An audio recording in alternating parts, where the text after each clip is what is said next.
Hoje com o pastor Joseph Prince. Glória a Deus.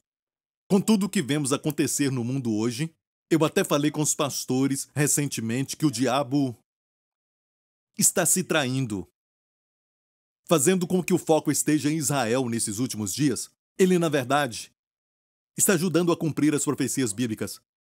Porque há 100 anos atrás, Israel não era uma nação. Sabemos que eles eram há 2000 anos atrás, mas no ano 70, e Jesus tinha profetizado sobre isso. Jesus falou o seguinte: Jerusalém, Jerusalém, como eu quis vos ajuntar como a galinha ajunta os seus pintinhos debaixo das suas asas, mas vós não quisestes isso. Agora tua casa, que era a casa do Senhor, Jesus disse, não façam da casa do meu pai um covil de ladrões. Aquela era a casa do Senhor, mas agora ele disse, a tua casa ficará desolada, porque era a casa deles. 40 anos depois disso, os romanos foram e destruíram o templo, e levaram os judeus cativos e os espalharam pela terra, e por 2000 anos eles ficaram espalhados na terra, até mesmo aqui em Singapura. Mas a Bíblia diz que eles voltariam. E a nossa geração, ou a geração anterior, em 1948, viu Israel voltar a ser uma nação de uma forma sobrenatural. De forma sobrenatural, eles voltaram a ser uma nação. Isaías tinha profetizado: é possível, nascerá uma nação num só dia? Mas Sião esteve de parto e já deu à luz os seus filhos. É a história de uma nação, a nação de Israel. Amém? Agora, o que o Senhor tem para nós é para que nós vigiemos, que estejamos cientes do fato de que nós estamos vivendo os últimos dias. Amém? E o que é que nós esperamos? Quero dizer para você que o Senhor é o nosso noivo e Ele está voltando para sua noiva.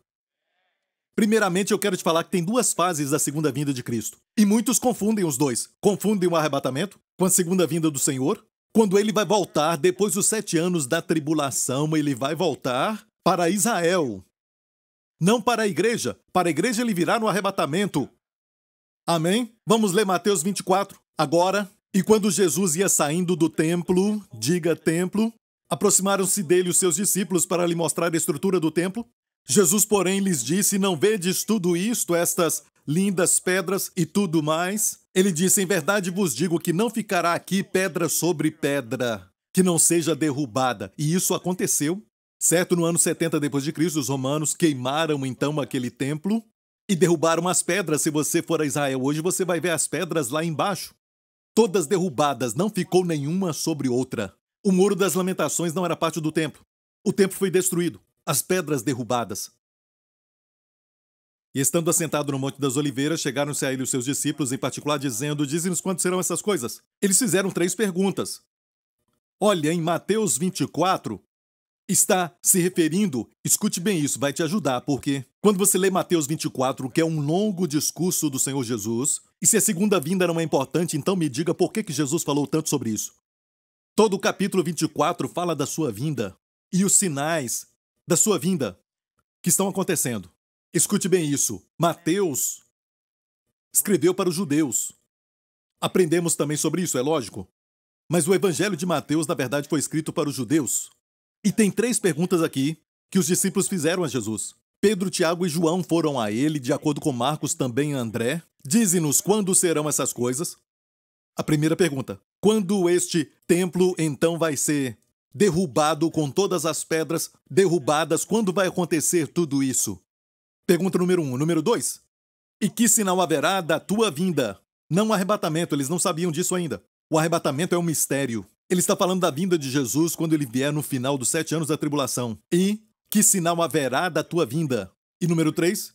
E do fim do mundo. O que é o fim do mundo? Qual o sinal do final do mundo?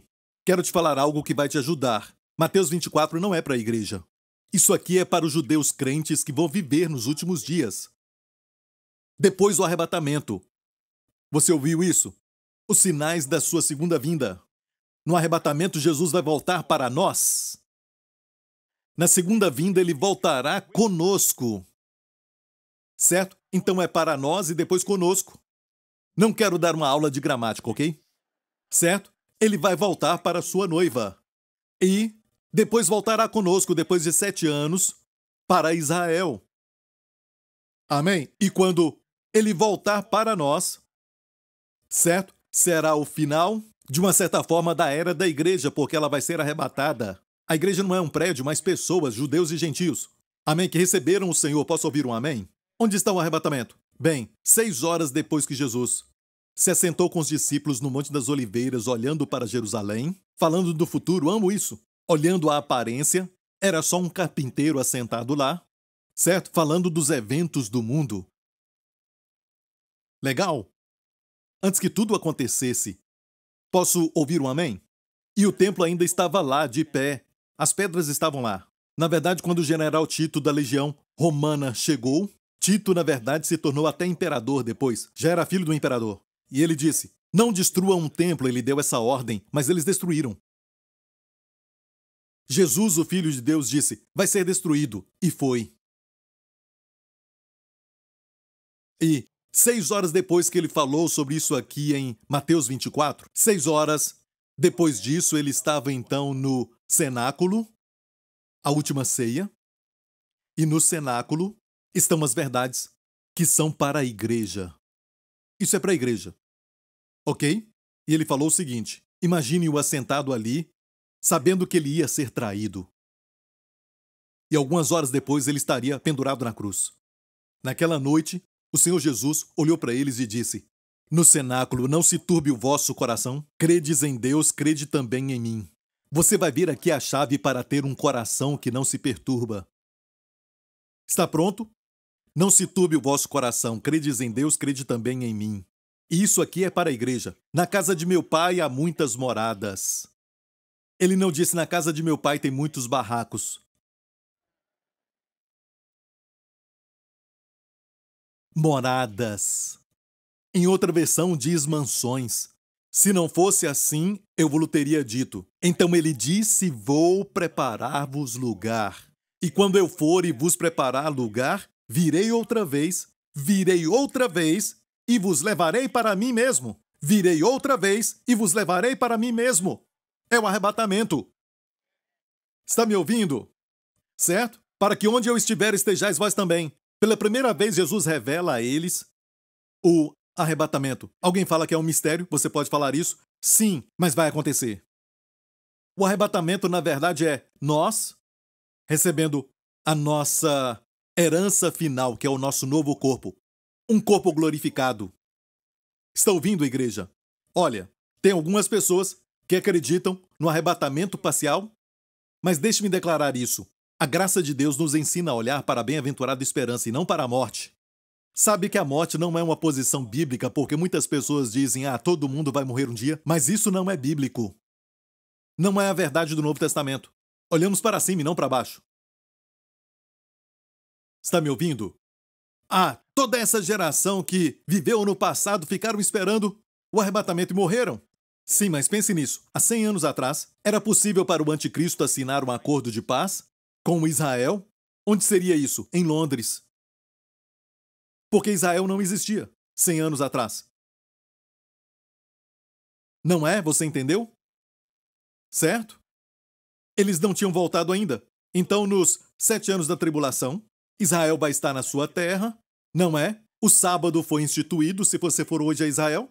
Você vai comer comida fria no sábado. Não é? O elevador demora um tempo para descer no seu hotel, não é isso? Sim, isso voltou. 100 anos atrás, não tinha isso. Amém? Somos a geração que está vendo isso acontecer. Olha, eu te falei isso para que você saiba que não tem mais nenhuma profecia para o arrebatamento. Nenhum evento antes do arrebatamento. Isso pode acontecer a qualquer momento. A qualquer hora. Olha, no último capítulo da Bíblia, Jesus então disse 3 vezes, eis que venho sem demora. Eis que venho sem demora. Eis que venho sem demora. Vamos ver isso rapidamente, o último capítulo da Bíblia. Capítulo 22 do Apocalipse. Eis que presto venho. Certo? Olha o verso 12. E eis que cedo venho. Certo? E os últimos versos da Bíblia certamente cedo venho. E alguém diz, 2000 anos já se passaram. Isso não é rápido. Ok? Eles erram nisso. Quando ele falou rapidamente, ele não está falando em nenhum momento, sobre o tempo. A palavra takusa aqui no grego quer dizer, quando ele vier, vai ser rápido. É a palavra rapidamente. Ele disse rapidamente, vai acontecer. Como diz em 1 Coríntios 15, vai ser num piscar de olhos. Sabe como vai ser? Então olha aqui para mim. Já passou. Certo? Quando ele vier, você vai ouvir um grito. Aí vem o noivo. Bum! E você vai se ver no céu. Certo? Com um corpo novo. E você vai ficar bonito. Amém? Diga para alguém agora a esperança para você, irmão. Amém?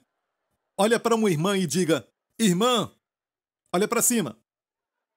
A redenção do seu rosto se aproxima. Ok, vamos lá. Ele falou 3 vezes, eis que cedo venho, não em termos de tempo, mas em termos de rapidez. Rapidez como num piscar de olhos. Você está pronto? Certo? E em 1 Tessalonicenses, quando fala do arrebatamento, e ali está em detalhes, eu quero te mostrar primeiro o texto de Tito. Vamos ver isso, porque a graça salvadora de Deus se ha manifestado a todos os homens, ensinando-nos que, renunciando à impiedade e às concupiscências mundanas, vivamos neste presente século sóbria, justa e piamente. Amém? Não somos nós que ensinamos, mas é a graça que ensina. Ensinamos sobre a graça. E a graça ensina a todos. Amém? E aqui ele fala algo mais. Aguardando a bem-aventurada esperança, a graça vai nos fazer aguardar a bem-aventurança. E o aparecimento da glória do grande Deus e nosso Senhor Jesus Cristo. Você viu isso? Percebeu? Certo? Isso faz parte do ensinamento da graça. A graça ensina a esperar a bem-aventurada esperança. Amém? Olha, se todos nós não vamos ser arrebatados, ok? Só digo isso, é porque os crentes não vão ser arrebatados. Os que professam a fé, mas não são crentes de verdade, eles dizem que têm a vida eterna, mas não têm a vida eterna, não são salvos, não serão levados. Mas não creio no arrebatamento parcial. Se você nasceu de novo, você vai subir. Se você não concorda, eu vou falar contigo quando subirmos.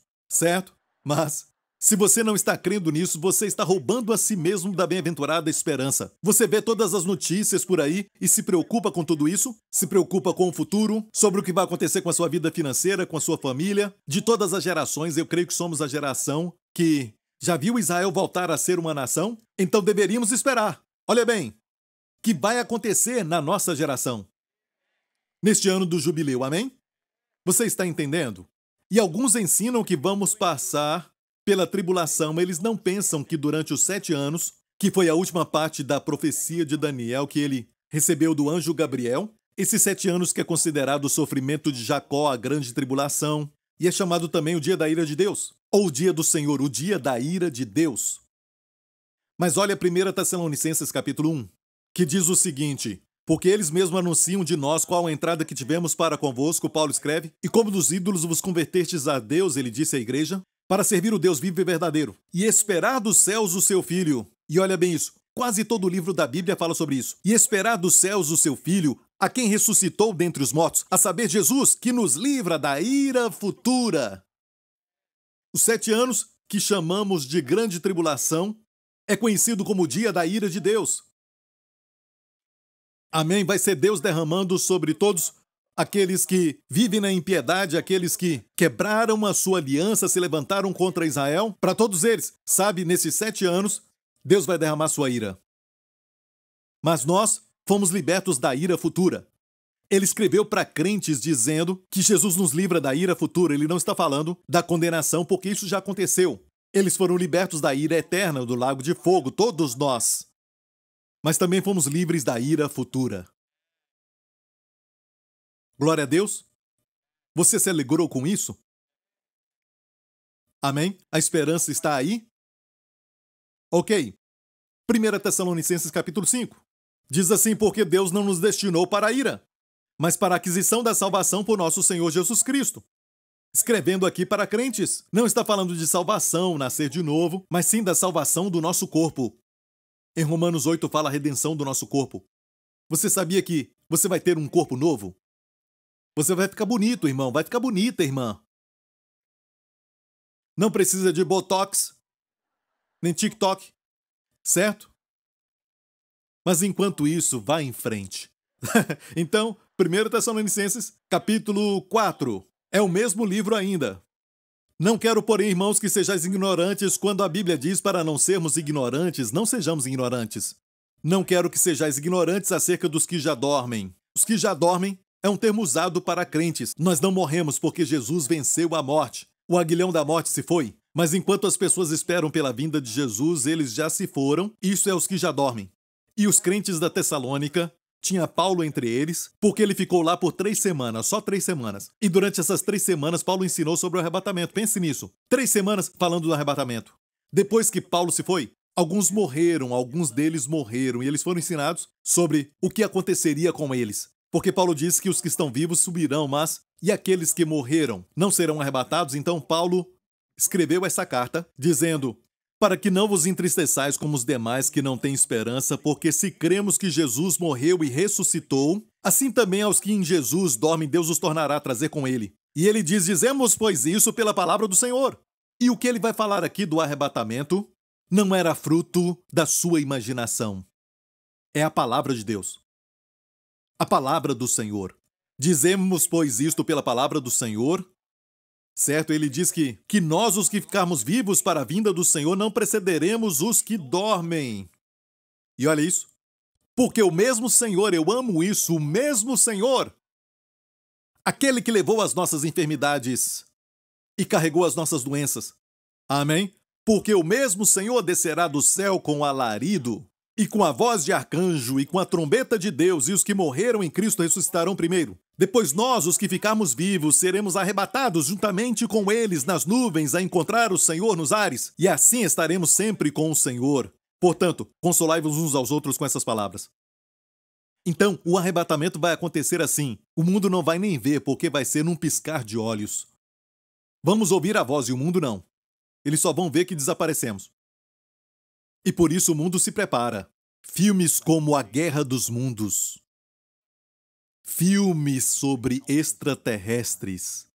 Viu como pessoas inteligentes creem em disco voador e não em Deus? Tem que ter fé, sabia? Porque olha bem, o diabo vai fazer muita coisa aparecer no céu. Jesus falou de sinais no céu para enganar até os escolhidos. Os judeus serão enganados. Ele falou disso. Então, igreja, escute bem isso.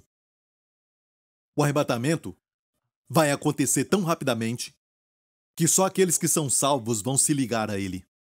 Quando o imã passa na terra, todo tipo de objeto, borracha, plástico, não liga a ele, mas somente o metal. O metal representa os salvos, os que nasceram de novo. Certo? Vai passar? Puf, sobe. Amém? Olha, você pode ser um pequeno pedaço.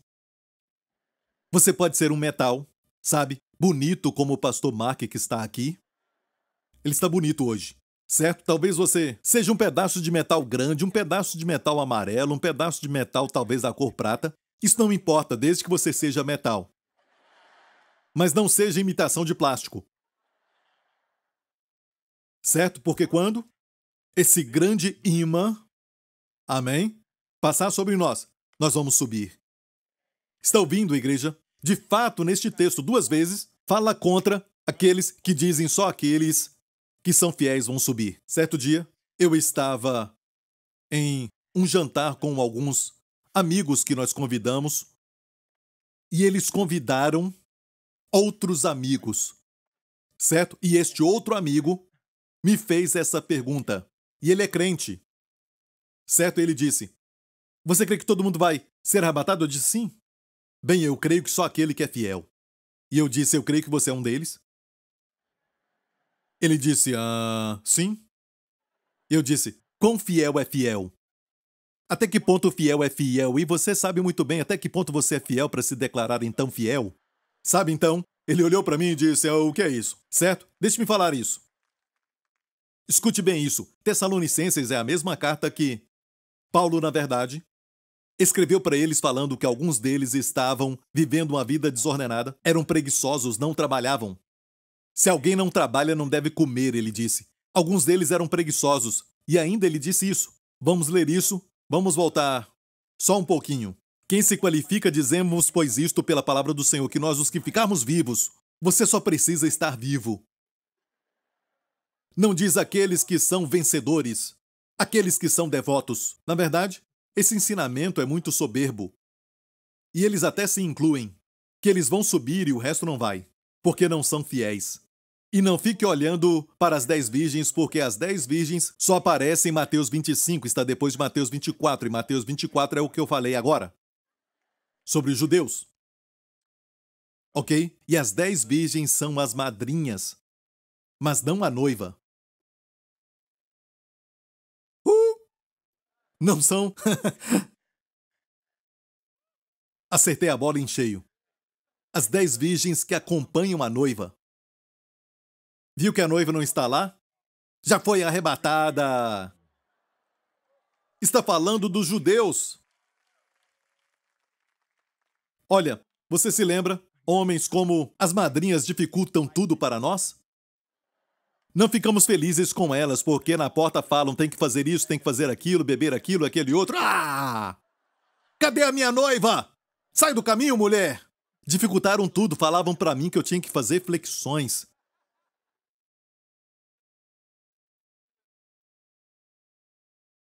Eu não me casei com elas, ainda bem.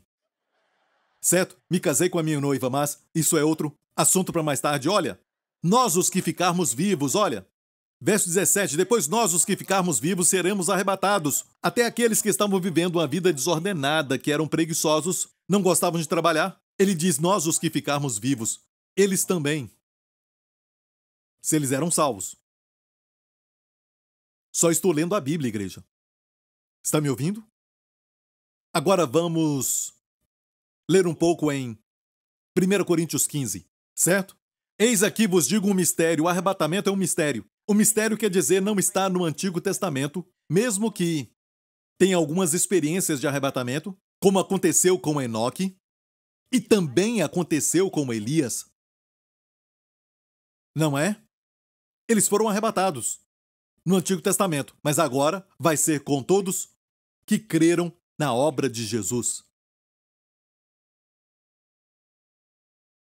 E você vai ver aqueles que se nomeiam com alguns títulos na igreja, depois do arrebatamento falando, bem, eu não sei o que aconteceu porque eu ainda estou aqui.